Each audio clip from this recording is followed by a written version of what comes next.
अमरावतीमध्ये नवनीत राणा कमळावर लढणार, आजच करणार भाजपात प्रवेश, तर राणांचा प्रचार करणार नाही, बच्चू कडू आणि आनंदराव अडसुळांकडून बंडाचे संकेत।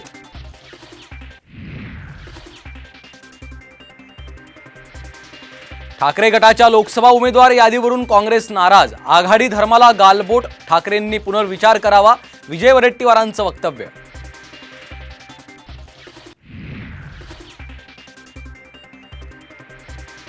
ठाकरे गटाला कोल्हापूरच्या बदल्यात सांगलीची जागा देण्याचं ठरलं नव्हतं, काँग्रेसच्या विश्वजित कदमांचं वक्तव्य।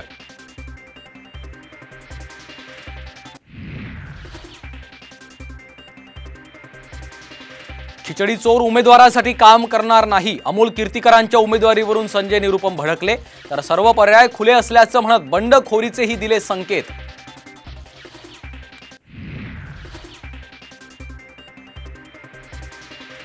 मवियातून अनेक जण बाहेर पडतील, मवियाच्या जागा वाटपाच्या तिढ्यावरून फडणवीसांचा दावा।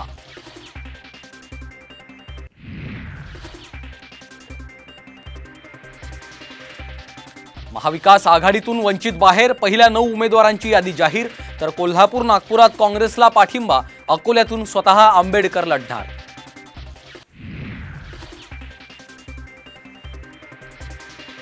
प्रकाश आंबेडकर आणि जरांगे पाटलांमध्ये लोकसभा निवडणुकीबाबत चर्चा, 30 मार्चला सविस्तर माहिती देणार, निवडणुकीत आघाडी करण्याबाबत सूचक विधान।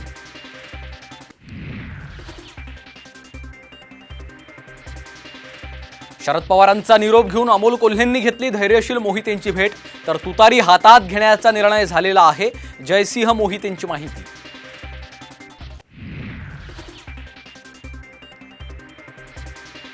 माढ्यात भाजप उमेदवाराविरोधात अजित पवार गटाच्या पदाधिकाऱ्यांची नाराजी, रणजितसिंह यांची उमेदवारी बदला, संजीवराजे निंबाळकरांची अजित पवारांकडे मागणी।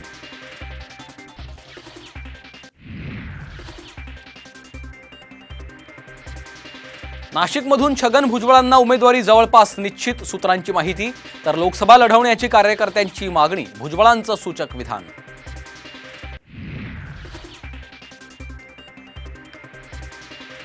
मी निवडणूक लढणारच, यादी जाहीर होणं हा केवळ प्रक्रियेचा भाग, उदयनराजेंचं वक्तव्य, तर साताऱ्याच्या शिरवळमध्ये जोरदार शक्ती प्रदर्शन।